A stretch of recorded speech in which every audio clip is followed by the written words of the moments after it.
What's going on, everybody? Welcome to the Wreck Nation. Guys, I'm excited. You know why? Because it's the new series time. This time, the winner of the poll was Dogfights. This is from the History Channel. Okay? They have compiled a list of the dogfights, historical dogfights. And I guess this is great because just on a quick overview, it jumps between eras of aviation and battle. So I'm excited for this. I know nothing about airplanes, and I'm leaning heavily on the community to kind of fill in the blanks. But it's good to have a series going on YouTube, and I'm here for it if you guys are here for it.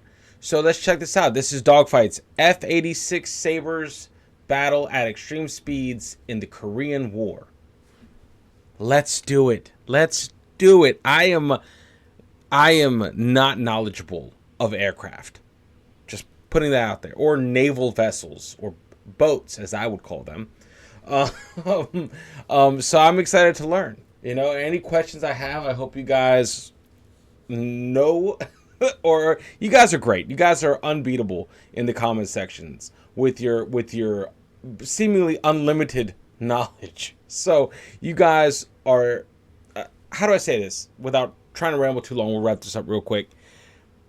We have the best community on YouTube. Fight me. This is, it's such a refreshing place to be, is on our channel, for me personally. Anyway, guys, let's go in. This is 45 minutes. I think a lot of these are 45 minutes. So let's go ahead and pull it up. And let's check it out. Ready? 3, 2, 1. Let's go, guys. December 1950. Jet fighters roar across the skies above Korea.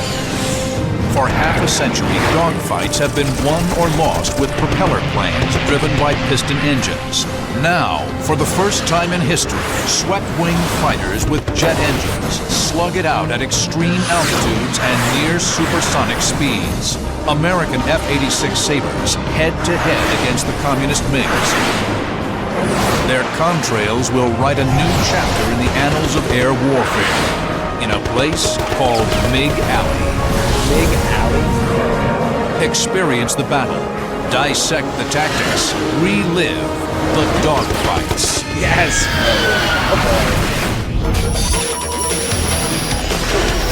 Hell yeah.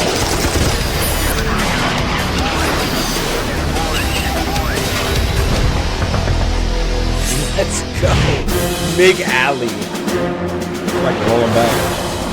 August 5th, 1952. 4 U.S. Air Force F-86 Sabres move into the hostile skies of MiG Alley above northwest Korea.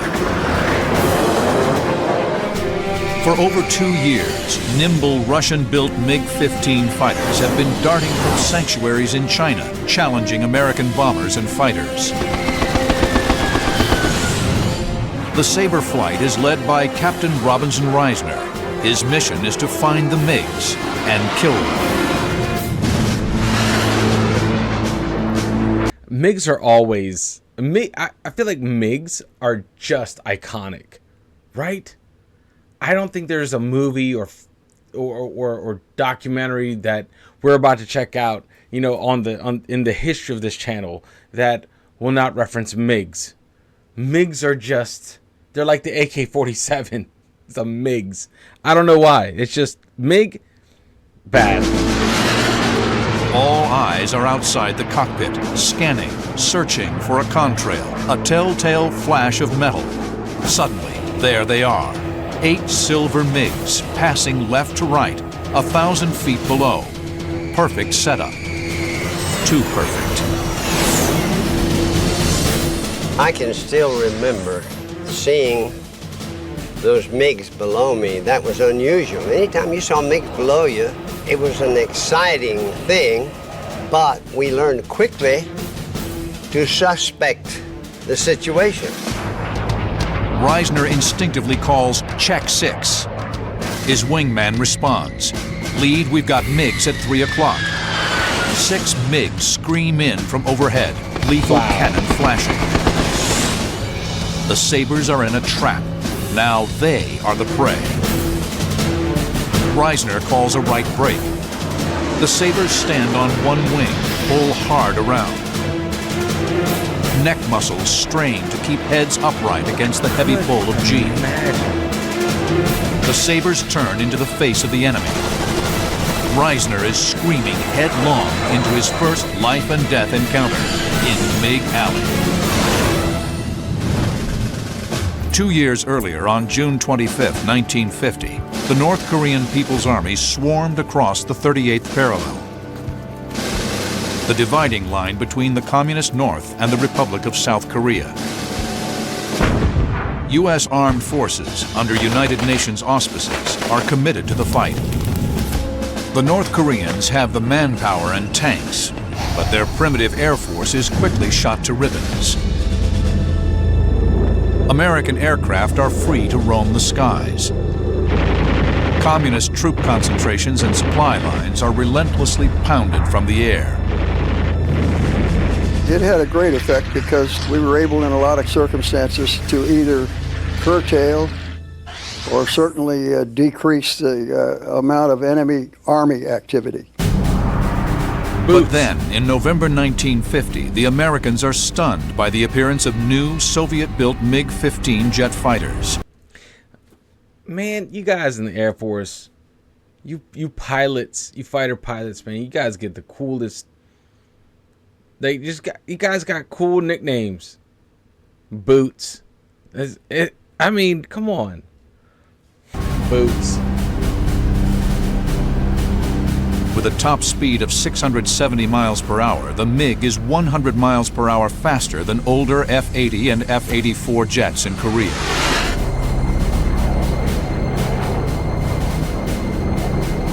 The critical air supremacy achieved early in the war is now in jeopardy. The MiG was built as a point interceptor. It was light. It had a lighter wing loading. It didn't carry as much fuel, which limited the range, but made it very good for climbing purposes and turning purposes. Wow. It was optimized to shoot down B-29s. That's why it had the heavy cannon armament that it did, 223 millimeters and a 37 millimeter. Whoa. The cannon was really a surprising weapon. If the guy was within about 700 or 800 feet behind you and he fired it, you could feel the vibration in your rudder pedals. When that happened to you, you knew you better do something pretty quick, left or right, but don't stay where you are. The MiG-15s dash from bases in China, just across the North Korean border. Any aircraft venturing into a 6,000 square mile slice of airspace above Northwest Korea is vulnerable. American airmen call it MiG Alley. It is here that the fiercest air battles of the Korean War will be etched across the cold blue sky. The U.S. Air Force rushes the 4th Fighter Interceptor Wing to Korea. The 4th is equipped with the new F-86A Sabre jet. It is the only airplane in the Western arsenal that approaches the MiG's capabilities. The F-86 was my very favorite plane that I've ever flown, which I used to kiddingly call my little sports car. The F-86 was a pure fighter. It was not intended to intercept or shoot down enemy bombers, but it was meant to take on enemy fighters, destroy them, and achieve air superiority. Okay, so it was specifically built for dogfights. This is not take on heavy bombers. Got it. Because the MiG's cannon, that's pretty massive. I mean, this has, what, 650 cals? 650 caliber machine guns? I mean, but that other one, man, that thing is packing up that's packing some serious heat right there with the cannons that MiG has. But the range isn't that long. Is it 500 miles? It can get there quick, but it's gotta, as soon as it gets there, it's gotta turn around and come right back. The Sabre is a strong, maneuverable, and stable gun platform. the very qualities needed in a good fighter aircraft. Although the Sabre is slightly faster in the crucial areas of rate of climb and altitude, the MiG is superior. That's assuming that you got the same pilots operating both of them. One of the main things that we enjoyed over the communist aircraft was that our pilots were better trained and we had better tactics eventually. F-86s launched their first combat air patrols into MiG Alley in December 1950. Captain Bruce Hinton takes first blood for the Sabre on December 17th. The F-86s do well. But there are 400 MiGs based across the Yalu. In 1950, there are fewer than 50 Sabres in Korea. Wow. Even though outnumbered, the experience and esprit of the Sabre pilots makes the critical difference in MiG Alley. It's called flight suit attitude. Robbie Risner has it. Arriving in Korea in the spring of 1952, Risner's flying skills are quickly recognized. He soon advances to flight lead status. Today, in MiG Alley, Risner's Sabre flight has just been jumped by 8 MiG-15s. They normally had high escort. My wingman called out. We had more MiGs coming in on our 3 o'clock position, making a pass on us. The MiGs are higher and have the speed advantage. If the Sabres continue straight and level, they present broadside targets to the MiGs. If they turn left, the MiGs will attack from the rear. Risner's only option is to turn directly into the attackers, presenting a smaller cross-section while forcing the MiGs to overshoot. Risner calls a hard break into the MiGs. Being a typical fighter pilot, flying that wonderful F-86, we weren't really concerned about these guys. We didn't want them to hit us, though. So we broke into them, made a high G turn into them. The abrupt maneuver derails the ambush. 2 MiGs overshoot and streak by.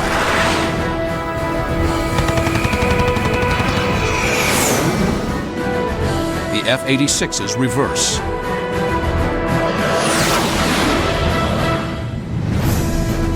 As the MiGs dive at the Americans, the Sabres make a hard climbing turn directly into them. The MiGs overshoot. The Sabres then reverse their direction, putting them on their attackers' 6 o'clock.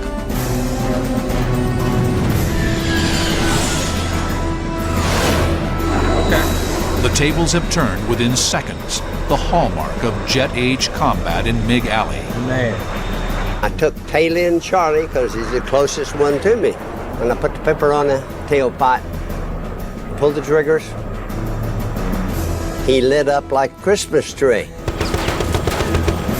You see, we had armor-piercing incendiary bullets in those 650 caliber machine guns.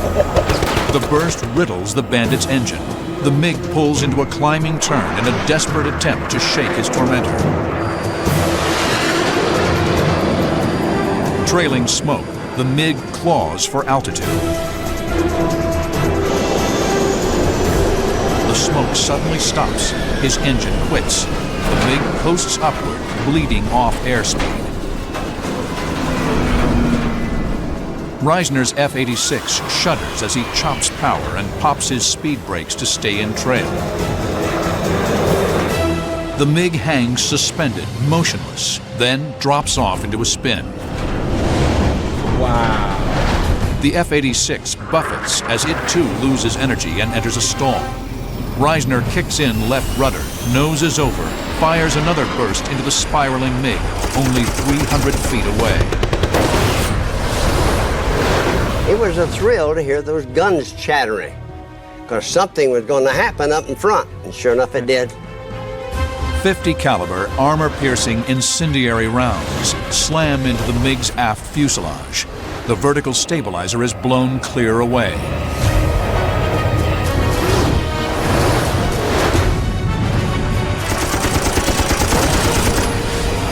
nuts, man. The MiG pilot ejects. The fight is over. It is Risner's first kill.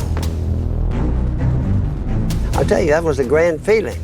We were doing what we were assigned to do, and that was to knock every MiG down we could. And that's what I did.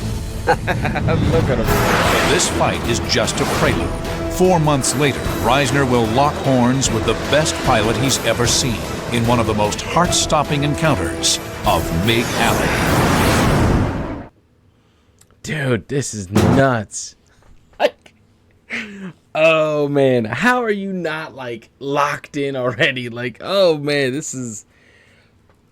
Yes, you know what? This was the proper pivot from Battle 360. Like, I like this. I dig this. You know, because it adds that you know, like the recreation feel, like only you could really, you know, whenever this was made. Plus, it gives us insight of the pilots and kind of like the historical context around the time this was taking place. And I love that. Those are valuable assets to telling these stories, to making these episodes, I would say. September 15, 1952. Captain Robbie Risner is leading a flight of 4 F-86s into MiG Alley. It's 4 months since his first kill. In the effort to maintain air supremacy in the MiG-infested area, the Sabres are escorting F-84 fighter bombers to an industrial area near the mouth of the Yalu River. The mission profile puts Risner's flight into a protective orbit over what is normally prohibited Chinese airspace, and directly above the largest concentration of MiG airfields in Manchuria. Midway into their protective sweep, the Sabres run into 4 MiGs. The MiGs bank away as if retreating from the area.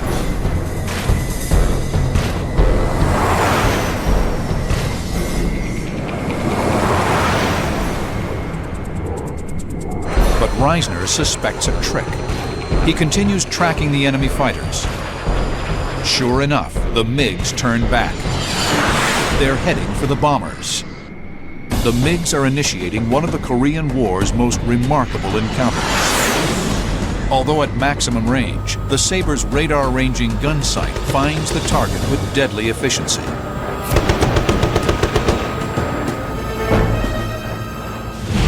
One of the technological advantages that the F-86 had over the MiG, as opposed to aerodynamic features, was that the 86 had a radar-ranging gun sight, and that meant that Sabre pilot could get a fast, accurate tracking solution on a maneuvering enemy target, and it would automatically compensate for the ballistic drop of those 50 caliber rounds. Wow. And when it was working properly, it was deadly accurate because the first round would likely impact on target.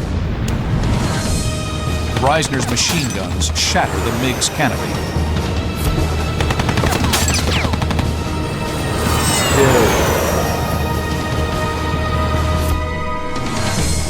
The other 3 MiGs run away. So that takes him out of the fight. Guys, I remember, I know nothing about airplanes or fighter jets, nothing.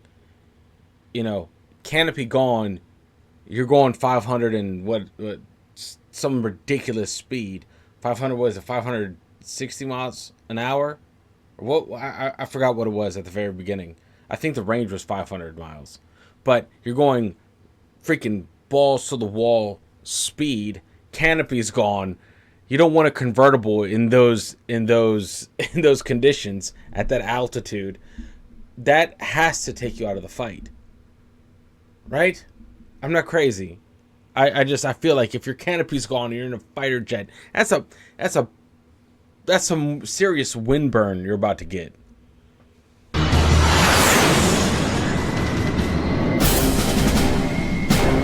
Risner, covered by his wingman, counters the MiG's turn. Fires another burst. The MiG initiates violent evasive action in an attempt to get Risner off his tail. He noses over into a dive, rolls inverted, then rolls again. the MiG pilot demonstrates superb mastery of his machine. He will put Risner's flying skills to the ultimate test. This is a special breed of aviator. When MiGs first encountered Sabres in 1950, they usually made diving attacks from higher altitudes. They rarely maneuvered or turned into the F-86s to fire another burst. This was largely due to the inexperience of the communist pilots, as well as the MiG's limited range. But there was another reason. Moscow and Peking needed to hide the identities of their airmen. The Soviets were using MiG Alley as a clandestine training arena. Russian pilots couldn't fly within 60 miles of UN lines or over the Yellow Sea for fear of being picked up and their true identities revealed. The Russians even strafed one of their own pilots who had parachuted into the ocean.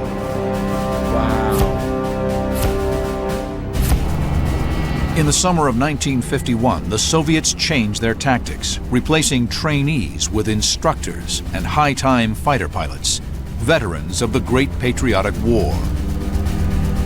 Okay. The Americans call them Honchos, Japanese slang for big shot. And they are good. Today, Risner is tangling with a Honcho he will never forget. The MiG was so aggressive. He also was so well trained, he did not intend for me to get right behind him and shoot him down. So what he did was, he turned that thing upside down and split S. That means he reversed his direction. The split S is a commonly used fighter reversal technique.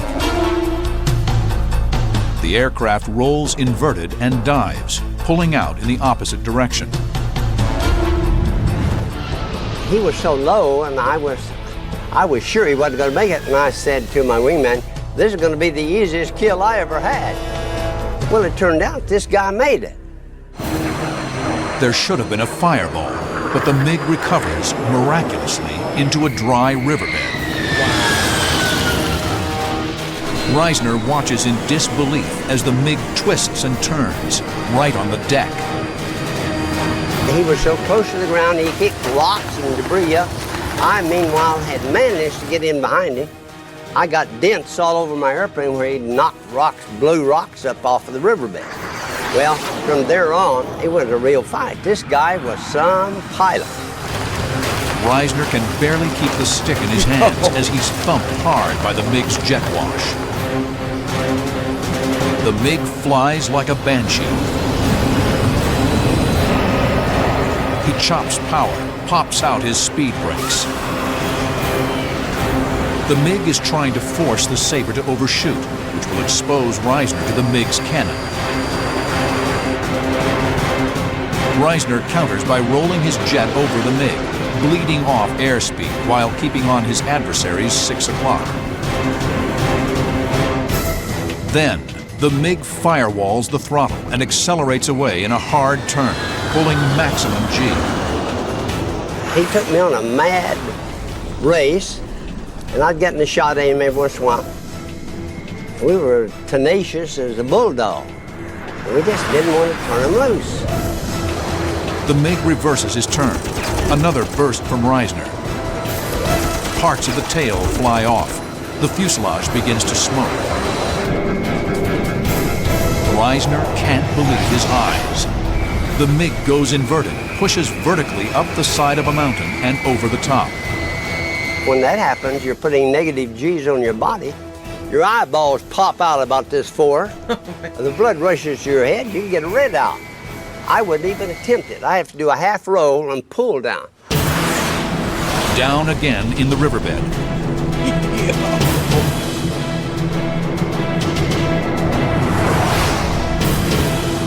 The MiG chops power. Risner reacts instinctively to slow with the MiG. I coasted right up beside him, wingtip to wingtip. I looked into his cockpit. He looked into my cockpit. He raised his fist and shook it at me, and I thought, man, this is like the movies. But it's not a movie. The MiG suddenly banks to the right. Risner is snapped back to the moment. Black puffs of anti-aircraft fire fill the sky. The Honcho has led them directly over a Chinese airbase. Oh my God. September 15, 1952. A desperate but enormously skilled MiG pilot has led Robbie Risner and his wingman on a wild, twisting chase all the way to his home base, Tak Tung Kao, 35 miles inside China. Anti-aircraft fire surrounds the Sabres. He was so low, he'd blowing dust off the runway. He must have called ahead and said, shoot these guys off of my tail. My wingman's name was Joe Logan. Then he said, hey, lead, they're shooting at us. Well, they certainly were. And the guns were shooting from everywhere, and black explosions all around us. But it didn't concern me enough to turn him loose, I'll guarantee. I was behind him, and that's where I was going to stay, and I did. Risner can't drop low enough for a clean shot. The MiG runs out of options, pulls up sharply into a climbing turn. When he ran out of runway and he pulled up, I was able to get an angle off, which I needed. I hit him heavy. The MiG's wing is shredded by the Sabres' guns. His only chance for survival is to land immediately, forcing or spiking the jet onto the ground, and hope for the best. Risner has another idea. He never put his gear down. He made a 180-degree turn, and when he was headed back down, it looked like he was going to land beside the runway, not on the runway, in the grass. Well, I poured all my ammunition into him at that time. Every .50 caliber I had was chattering. He never completely leveled off. The MiG slams into the ground and explodes. Hot shards of burning metal and debris slice through a line of parked MiGs. Wow. Risner's wingman exults at the fiery spectacle. And old Joe Logan was so enthusiastic, he said, hey, lead, you just destroyed their Air Force. What a wonderful sight. The whole engagement has lasted some 5 minutes. The MiG is destroyed, but the mission is far from over. How do you get out of there now? The Sabres must run a gauntlet of deadly radar-controlled anti-aircraft artillery to get across the Yalu and back to home base.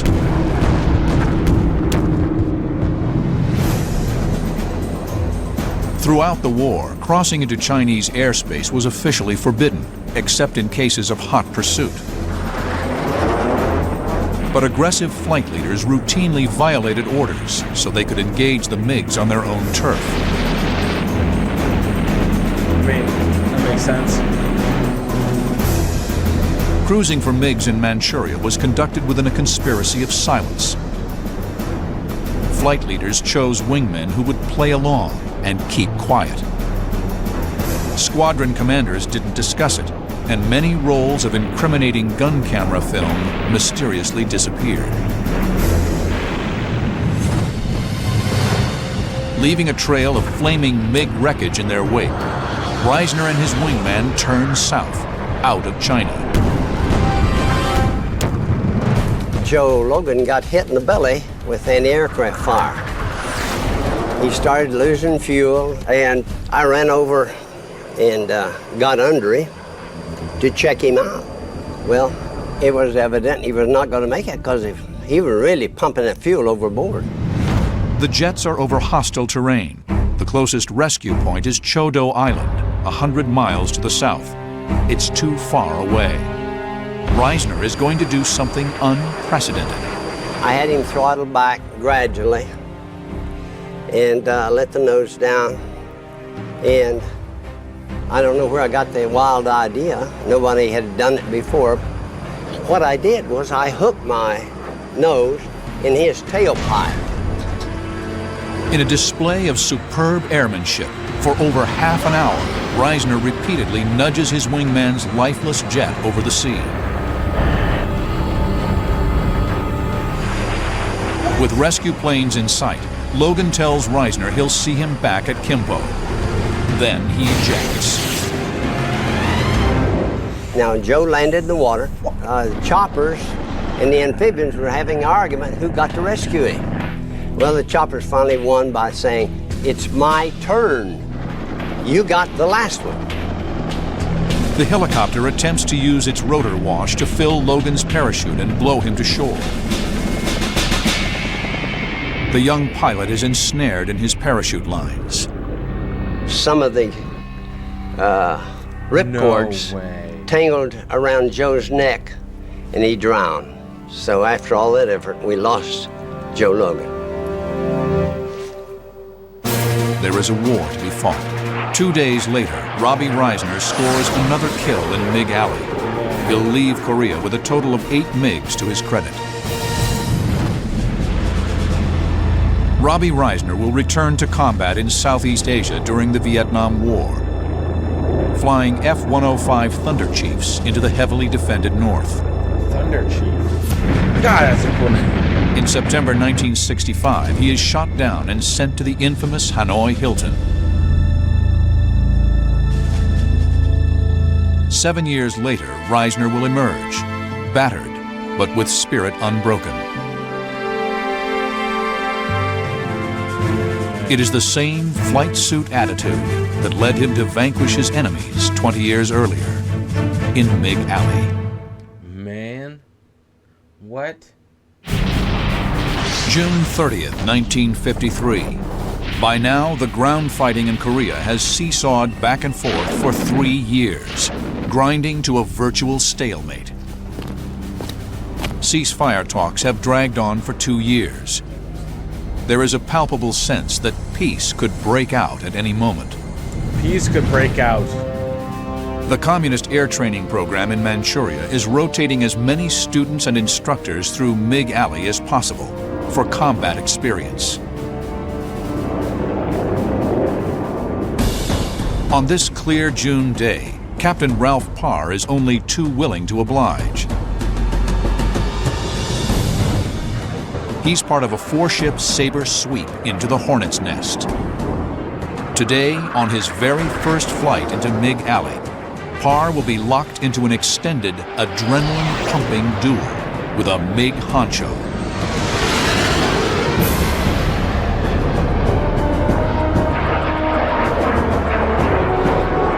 So the Honchos are the top dogs of pilots. The ones that aren't supposed to be there, but that are there, correct? You know, like that's what I'm getting so far. Like, you don't want to come face to face with the Honcho, or you need to be on your P's and Q's, you know, because at any point you could be. Honchos would be on par with the pilots of the Sabres, correct? The Honchos of the MiGs.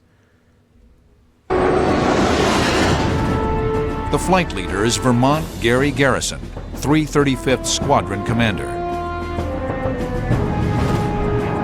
The flight moves into combat spread. Parr sees movement at his 1 o'clock position. I called the flight out, and we had a flight of 16 MiGs flying almost opposite us. Undetected, the 4 Sabres stalk the 16 MiGs like cheetahs moving through tall grass. The MiGs don't know we're there, and we're closing on them slowly. I'm doing everything but pushing my airplane by hand, trying to get it to go faster. I'm quietly saying to myself, "Don't shoot yet, Gary. Gary, don't shoot. Don't shoot yet."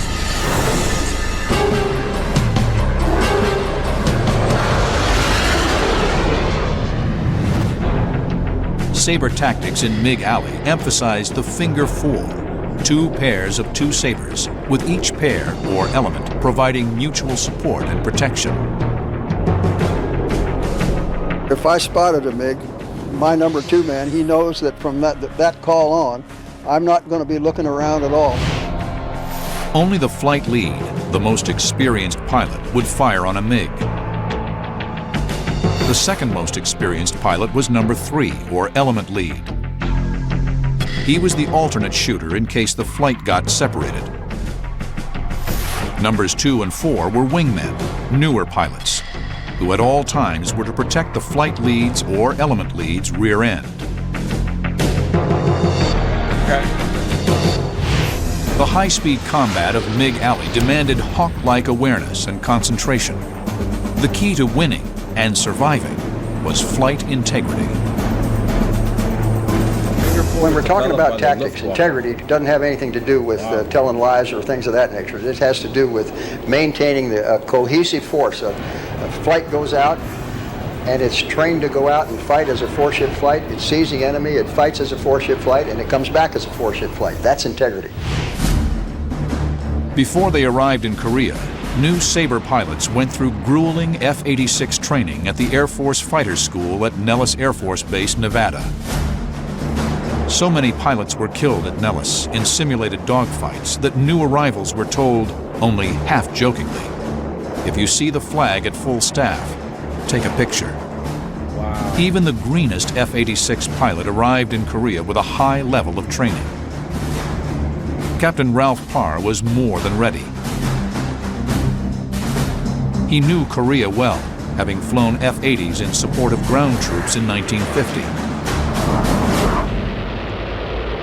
After his F-80 tour, Parr returns to the States and to the cockpit of the F-86.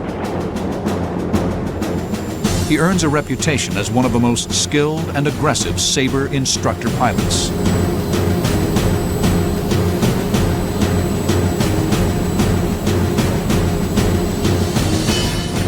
In fighter pilot lingo, Parr is a good stick, and he's champing at the bit to kill MiGs. In the summer of 1953, with the 4th Fighter Wing, Parr will demonstrate his deadly prowess. 4 F-86s are tracking 16 unsuspecting MiGs. Vermont Garrison, the flight leader, is the shooter.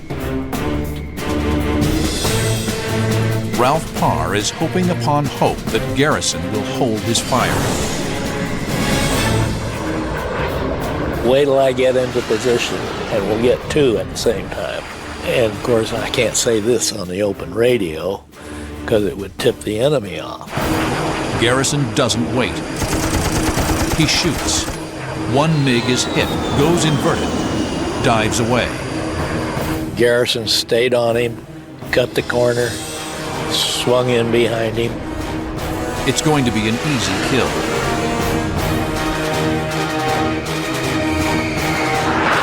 Garrison, followed by his wingman, dives after the smoking MiG.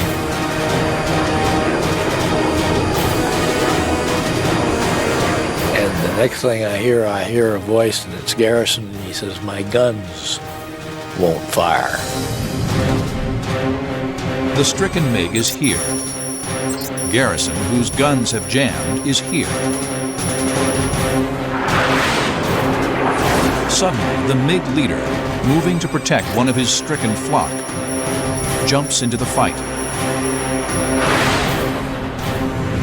The leader of the 16 MiGs does a very fast turn reversal and heads straight for Garrison and Garrison's wingman.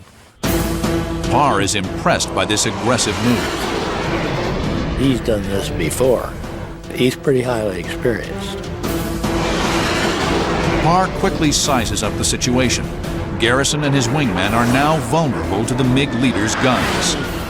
Parr maneuvers to cut off the aggressive MiG. He slams the stick over in a hard left turn. Blood rushes from his head. The G-suit instantly inflates, squeezes his abdomen and thighs in a python grip.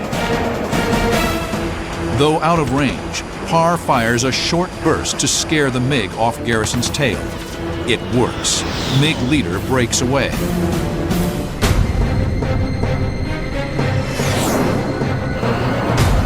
Parr gives chase, maneuvers for a clean shot. I latched onto this guy at about a ballpark of about 1,800 feet and brought my pipper up put the pipper on his fuselage, getting ready to shoot him. And he started his maneuvering. And we had a dogfight that lasted 6 minutes before the first shot was fired. MiG lead is a Honcho and one hell of a pilot. He jinks frantically, turning hard left, then right. He throws his jet around the sky, rolling and twisting. The red pilot tries multiple split-S reversals, anything to shake Parr off his tail and turn the tables on his attacker. The MiG leader is skilled and not ready to die. Parr hangs in but can't draw a bead. This Honcho may live to fight another day.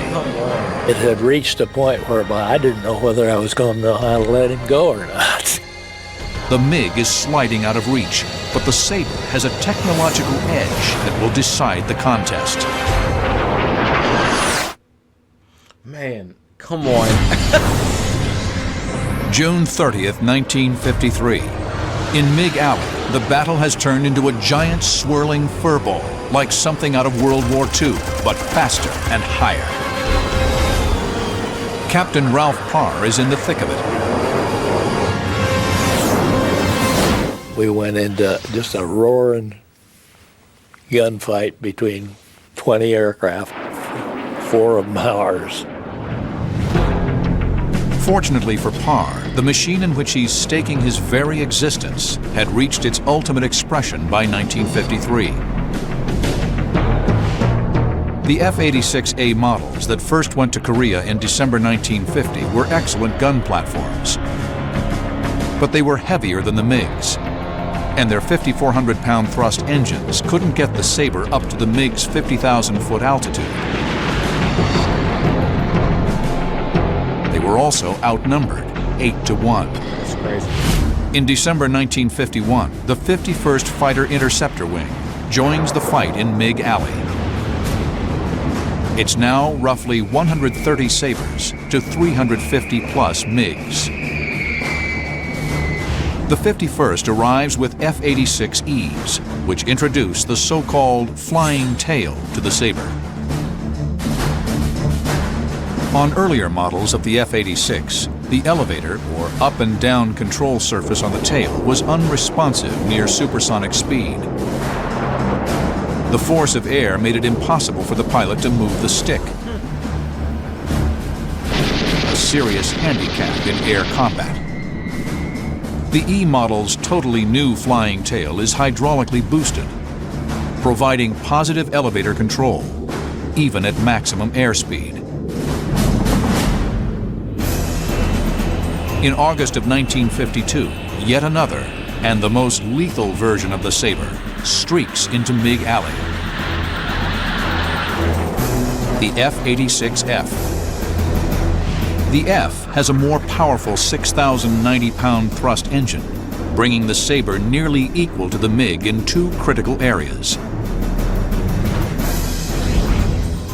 Rate of climb, over 9,000 feet a minute, and service ceiling, 49,000 feet. The Sabre's wing also undergoes a significant change. The movable leading edge slats, originally designed for greater control at low airspeed, disappear. Most jet combat, not all, but most tended to occur at higher airspeeds where the slats were really not much advantage. The slats are replaced with a new non-movable leading edge that's extended 6 inches at the wing root and 3 inches at wing tip.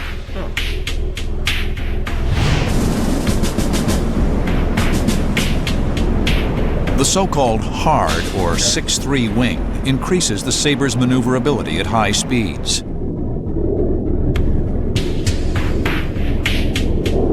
The F model was a tremendous improvement. It had a better turning capability, was faster, better climb, and more closely simulated those characteristics of the MiG that we liked so much. The MiG-15 was still lighter and retained its power-to-weight advantage. But for the first time, the F-86 could maneuver with the MiG on equal terms up to 49,000 feet. Wow. On June 30th, 1953, the added thrust and maneuverability of the F-86F allows Captain Ralph Parr to stay with the MiG. But he can't get into firing position against an experienced Honcho. I could bring my gun sight right up to the airplane, but I couldn't get it on the airplane. In an attempt to get Parr off his tail, MiG leader rolls into another split S and dives. Parr goes inverted, pulls down. The move keeps him on the MiG's tail, still in the chase. At 3,000 feet, the jets pull out of the dive.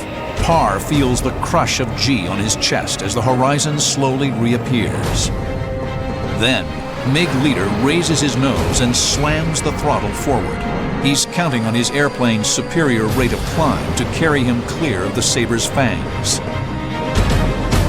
All the right moves, but the F-model Sabre has the electronic advantage.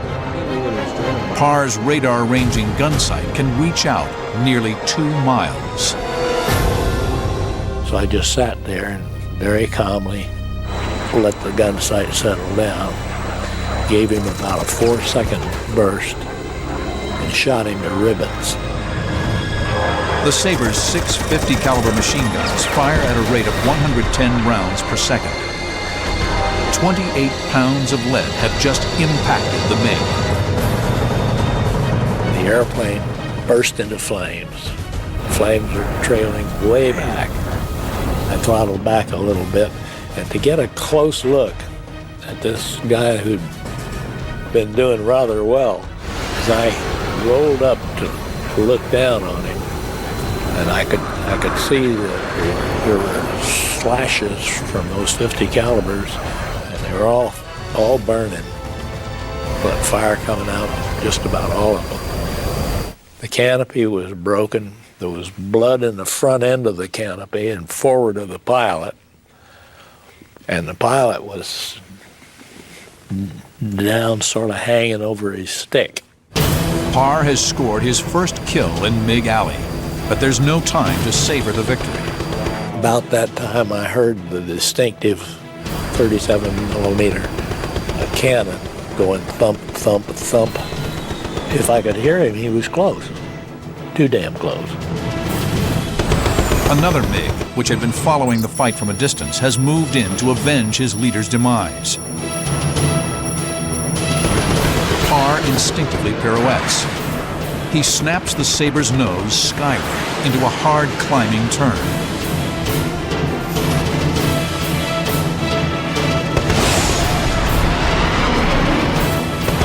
The MiG pilot is surprised. He overshoots. Parr reverses his turn. The MiG is his. Parr's deft maneuver has put him into a good firing position behind his adversary. He turned left about 45 degrees, and when he rolled level, I knocked him out of the sky. I hit him so it couldn't miss. 2 MiGs in rapid succession. Ralph Parr will finish his Sabre tour with 10 victories, a double ace, an achievement matched by only 10 other F-86 pilots. Remarkably, he does it in only 30 missions during the last 7 weeks of the war. Parr will stay in the cockpit, winning the Air Force Cross for heroism during the Vietnam War.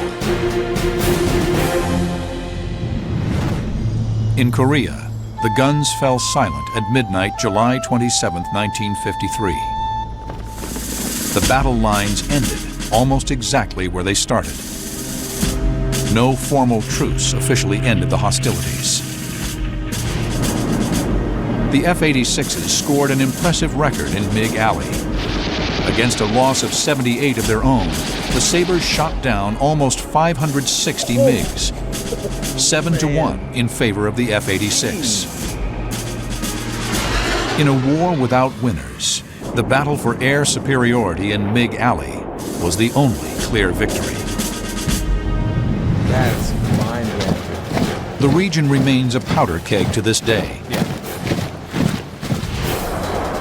sound of jets still reverberates through the mountains of the Korean peninsula. Mach 2 capable F-15s and F-16s now take to the skies once patrolled by the F-86. In the north, MiG-15s have given way to MiG-21s and advanced MiG-29s. Long-range air-to-air missiles are the weapons of choice for these technological wonders. Should war return to Korea, these modern-day adversaries will engage from miles away. Man, come on, guys. They will never face off in flashing dogfights that were the hallmark of MiG Alley. God, what a series. Man, I hope you guys enjoyed that. I'm excited to get down on this series, man. Oh, God, okay. Just like the airplanes, dogfights, fighter jets, like, this fascinates me. I just, you know, time, guys, time. I just never had that moment to sit and absorb, and finally, because I'm on this side of things, I can sit and absorb, and you guys, it's like we're watching this together, and you guys that are knowledgeable of these things can fill me in. And I'm glad we're back with a History Channel series, because I know it's going to be able to go up on YouTube. Well, knock on wood. Hopefully. Anyway, guys, listen, make sure you leave a like, comment. Please share. Please share. You know, our little community here is the best on YouTube, and we're still growing. So, yeah, make sure you share it with your friends and family. Would definitely love to have them in the fold on the channel. Anyway, guys, make sure you unplug, do something legendary. Don't forget about Rumble. Links in the description. Don't forget about our merch. Awesome merch, kind of ours. That link is in the description. You guys are legends. Unplug, do something legendary, and I will see you on the next video. Later, guys.